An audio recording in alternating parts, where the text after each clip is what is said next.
and thank you all for joining us. I'm Denver Mayor Michael Hancock, and I'm joined by my friend and co-chair in this incredible effort, the Honorable Mayor of Chicago, Illinois, Lori Lightfoot, excuse me. Before we get started, we want to acknowledge, once again, unfortunately, the pain of another mass shooting, the school shooting in Texas. Both Lori Lightfoot and I want to send our deepest thoughts and prayers to the victims, their families, and to all the people of Texas at this time. I am honored to be a part of an incredible effort, the National Nonpartisan Conversation on Voter Rights. It is a result of many conversations between Mayor Lightfoot, many other mayors and other local officials across the nation, and I, as we observe the increasingly fragile state of voting rights in our country and the insidious undermining of the people's right to vote in nearly every state in the nation. Here in Colorado, access to the ballot box is something our local elected officials and state legislators have taken great effort to elevate, expand, and to protect.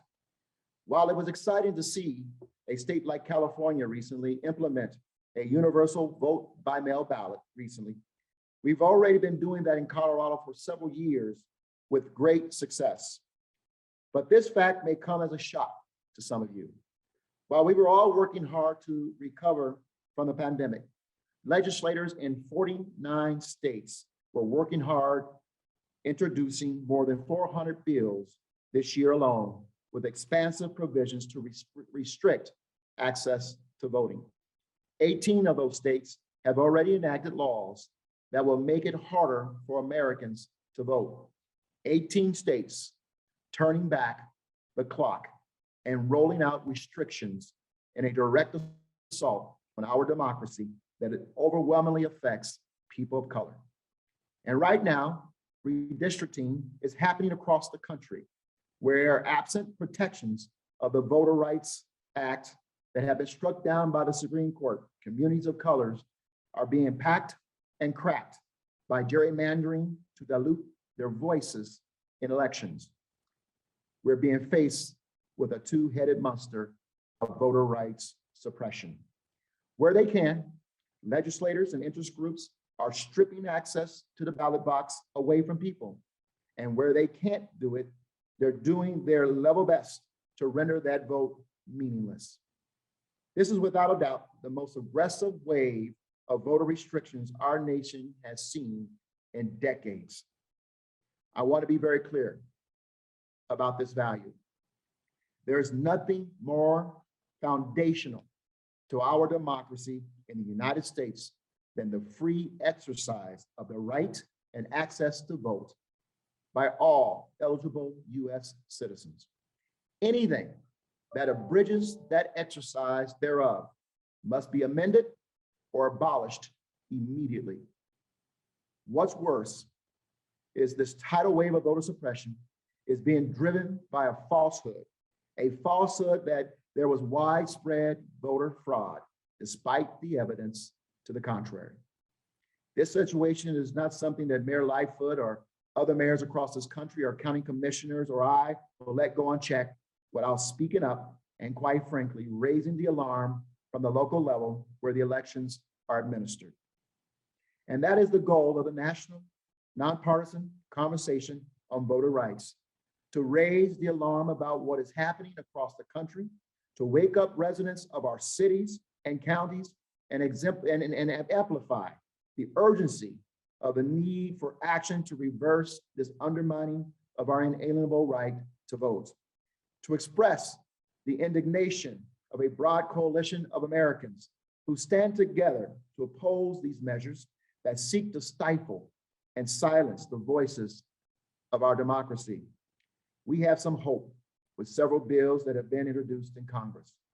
But as with most things right now in that body, measures that would improve the lives of Americans and secure their rights are being stonewalled. That's why, as mayors, elected officials, county commissioners, voting rights advocates, and civic leaders are coming together to have this conversation and express to our national leadership a path forward that secures the foundational right of every American. the National Nonpartisan Conversation on Voter Rights will set a national action plan to end gerrymandering, ensure safe access to the ballot, and prevent partisan efforts to diminish voter access, especially in communities of color. These are the values we're going to identify and carry throughout this gathering. And these are the values we're going to carry with us coming out. It is also our goal that participants will then be armed with the tools they need to advocate on behalf of their communities and organizations with their state legislators and members of Congress to make sure that the changes necessary to reverse these restrictions that have been put in place and promote access to the ballot box are handled immediately. And we're assembling a phenomenal group of officials and organizations to get to work and join Mayor Lightfoot and I in an effort here in Denver on October 21st through the 23rd. So we want to thank our sponsors, very courageous private sector individuals and corporations who stepped up and said, this is the hallmark of democracy and we'll be there to support it. We want to thank Magic Johnson Enterprises, Amazon, Turner, Loop Capital, and Western Union, and others that we'll be naming later. But we want to thank you. And with that, it's my pleasure again to turn it over to my co-chair, Chicago Mayor Lori Lightfoot. Mayor Lightfoot. Well, ladies and gentlemen, I think you just heard an incredible mic drop moment. So Mayor Hancock, thank you so much, first for your vision, but also for your leadership in initiating this important conversation. I am truly honored to partner with you and others on this effort. So good afternoon, everyone. I'm glad that you can be here to take a virtual seat to a table of history to protect, defend, and promote voter rights. And as we begin this conversation, I think it's very important that this be a nonpartisan effort, because the foundation of our democracy affects all of us. And yes, that means both sides of the aisle and everything in between. But it's unfortunate that these attacks on a key pillar of our democracy have only intensified after the 2020 presidential and federal election. This cannot and should not be a partisan issue. As Mayor Hancock himself just said, voting and voting access is fundamental to who we are as a people. It's what distinguishes the United States from other countries around the world and even other democracies. So let's talk for a moment about our current climate. As Mayor Hancock said, in 49 states, over 400 bills have already been introduced with provisions that make it harder to vote, 30 of which have become laws in 18 states. And this was preceded by the Supreme Court reversing the progress that had been made under Section 5 of Section 2 of the Voting Rights Act of 1965 by making it more difficult to challenge laws that restrict voting rights under Section 2. This is truly the most aggressive wave of voter restrictions that our nation has seen since the civil rights movement of the 1960s. And when I think of the strides made by so many courageous people during that time, notably John Lewis and others who marched literally in streets all over the country, particularly in the South, for civil rights, we should be alarmed but heartbroken that we have to revisit these fundamental pillars of our democracy in this time. But we can't shy away from this fight. We must step up, and we will do that. We need to make sure that we create a country where every eligible American citizen can participate in our democracy by voting. And a situation like dire doesn't have to be hopeless. And that's a big reason why Mayor Hancock, myself, and others are starting this important national conversation. We can take a stand right now to prevent our rights from being taken away and restore voting protections for every single eligible citizen in our country. And let me give you a couple of examples that give me hope. On March 7, 2021, President Biden issued an executive order using a whole of government approach to really expand voting rights. That executive order called upon agencies to submit strategic plans to strengthen nonpartisan voter registration and participation. This prompted a diverse set of actions, such as the U.S. Department of Education's expansion of civic participation lessons for K through 12 grade and higher education. Too many of our children are now in a situation where they don't know our history. They don't know what their rights are because they're not being taught on a systematic basis in our elementary schools. And we've got to reverse that trend and make sure that every one of our school-age children understands the importance of participating in our democracy and the tools that are at their disposal to do just that. The Department of Homeland Security took steps to register voters at the end of naturalization ceremonies for hundreds of thousands of citizens naturalized this year. What better way to introduce these naturalized citizens to our democracy by signing them up to get them to vote? And HUD's efforts to communicate to public housing authorities on permissible ways to inform residents there of voter registration information and services.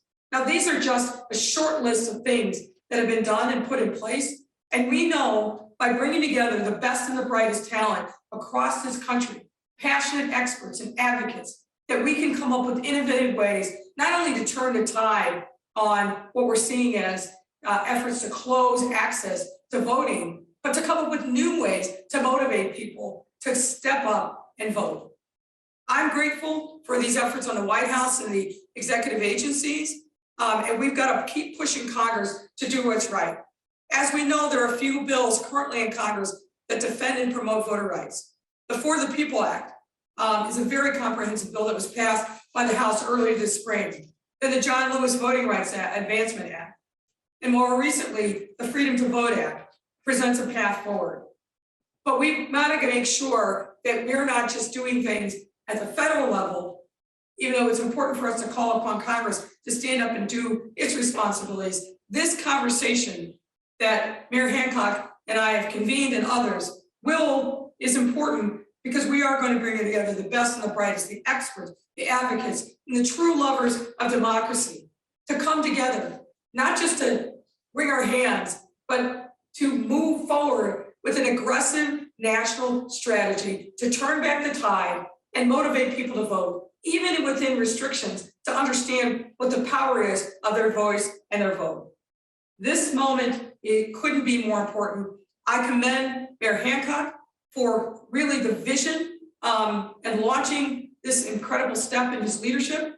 I'm grateful for the opportunity to participate in this important conversation, which will chart our path forward. So on October 21st to the 23rd in Denver, the great city in the Mountain West, the National Nonpartisan Conversation on Voter Rights will aim to develop a framework to implement a national action plan.